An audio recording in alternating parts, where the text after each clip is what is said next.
I'm going to be showing you guys my favourite formations so far. We have 5 to get through. I think they're all meta and they're going to help you get wins in FC24. Let's try and hit 200 likes. Subscribe if you're new and let's get into the video. If you want the cheapest FC24 coins to get ahead of the competition, check out MMOEXP by clicking the link down below and use code JambooUK for 5% off. Okay, so this is my current team. And the formations that we're going to be looking at, basically the way I'm doing this, I'm trying to find a way to explain it. We're going to be looking at these formations, but they all fit within what I'm actually using. So there's different formations, in my opinion, that are better for certain things. So we're going to go through almost the whole game plan. I think if you set these up, it's going to massively help you going forward. And that is the goal of this video. If you have any questions, do let me know. But for now, let's get into the video. So this is the starting formation that I actually build my team in for the chemistry. It is the 4-3-3 attack. And not only is this actually a good formation this year in game due to, in my opinion, left and right wingers in this game, they feel a lot more effective and influential in the match than they used to. But other than that, it is just a fantastic formation for actually building a team chemistry wise. So it tends to be the formation that I will start in just due to how good it is at actually linking players in. You've got 2 centre mids, a cam there, wingers, striker and a flat back 4 as well. So I find it super useful, but in terms of actually just starting a game of FIFA in it, pretty good. You've got everything you need. You've got the 2 wingers there to get at your opponent and 2 midfielders as well. But for the tactics, obviously this is what we start the game in and we don't use it much. It is balanced, 65 on the whip, 45 depth, balanced direct passing, 65 on the width, 5 players in the box and 3 on the corners and free kick. So come back on defence on the wingers. We have stay central, getting behind and stay forward on the striker. Stay forward on the cam.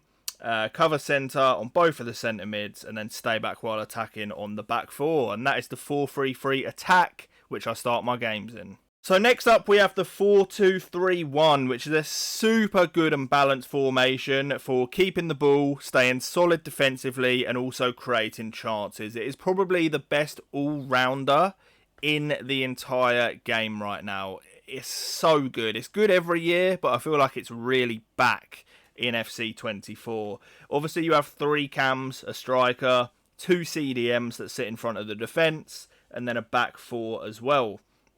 Balanced, 55 whip, 45 on the depth, balanced direct passing, 60 on the width. We have 5 players in the box and 2 on the corners and free kicks. Like I say, this is the sort of formation that you can use in nearly every scenario. I would say it's slightly more on the defensive and possession side, but it's definitely capable when going forward as well due to having the 3 cams and the striker. So we have getting behind and stay forward on the striker, stay forward on the cam, come back on defence on the lamb and the ram, and then we have stay back while attacking on one CDM with cover centre and then just cover centre on the other with stay back while attacking on the left and right backs. And this is a formation that you can just use all game as your main formation. I use it for sort of feeling out the opponent in a tough game, and because it's such a balanced formation, it does the job at that. So that is the 4-2-3-1. In my opinion, this formation is right up there this year. I'm giving you guys EAFC points every day for the next month. Just subscribe and comment down below for a chance to win. So next up we have my 4-3-2-1, and I actually start a lot of games in this formation as well. It is the ultimate sort of overlapping fullback formation. You dominate the middle of the pitch with the 3 centre mids. You have a lot of attacking options because you basically have 3 strikers with how this sets up. And then you also get the overlaps from the fullbacks. It is such a good attacking formation.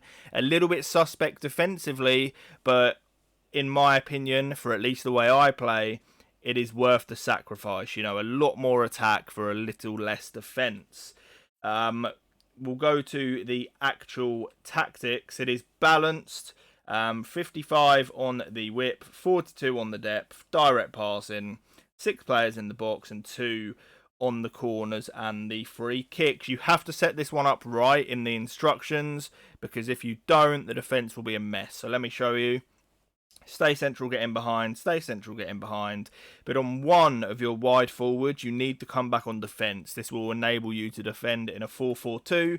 And just make sure whichever side you choose to come back, the centre mid on that side, as well as the middle centre mid, are on cover centre, as you can see that I've done here. And then on the opposite side, they can be cover wing. So when defending, Nkunku will be a left mid, Kante and Savic as my centre mids, and then Usman as a right mid, just when defending. The most important instruction in this whole setup, though, is this one right here. It is overlap on the fullbacks. If you don't have that in this formation, you are just not getting the most out of it. You need that width from the fullbacks. It is so important, in my opinion. Without it, this formation is just not the same, and probably, in my opinion, not even worth using. So make sure you stick that overlap on.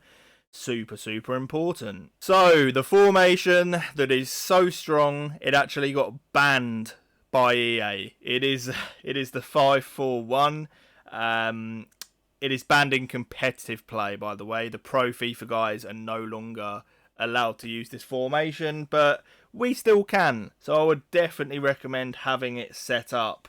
As you can see, you have a flat back 5, 4 in midfield, and then 1 up top. But the way this plays in game is you absolutely swarm your opponent. The left and right mids, they cut inside. You know, you attack with like 7 players and defend with 9. It's just absolutely ridiculous. So this is the 5-4-1.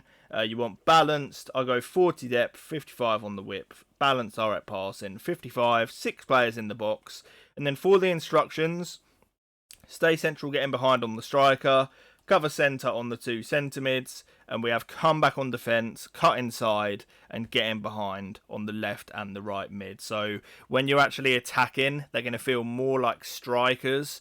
They're going to tuck in centrally, and that is going to leave room for our overlapping, join the attack wing backs. And it is just, trust me, it's gross. This formation is disgusting. It was rightfully banned from competitive. Obviously, all the 3 and 5 backs were, but I think the 5-4-1 in particular, that is an evil formation, man. It breaks the game like it just really does. Those of you who know, you know, it just does. So that is the 5-4-1. And then finally, we need an all-out attack formation. So there is no better, in my opinion, at that than the 3-4-2-1. As you can see, you have like 5 forwards and 2 centre mids as well. Constant pressure, 100 depth, fast build up, forward runs. You may as well whack that. Actually, no, don't, because you do not want your centre backs going forward. I completely forgot about that. Keep that on 7. That's actually a good mix.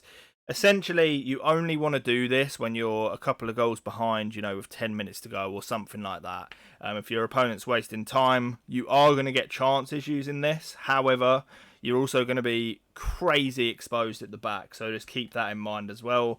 But it's stay central, getting behind on everybody, getting behind, get forward, except for the centre-backs, because they are not good enough to justify it on the ball in the attack. But hopefully you guys enjoyed. Do me a favour, subscribe if you're new. I do want to hit 100k, that is my dream. Thank you very much for watching, and peace.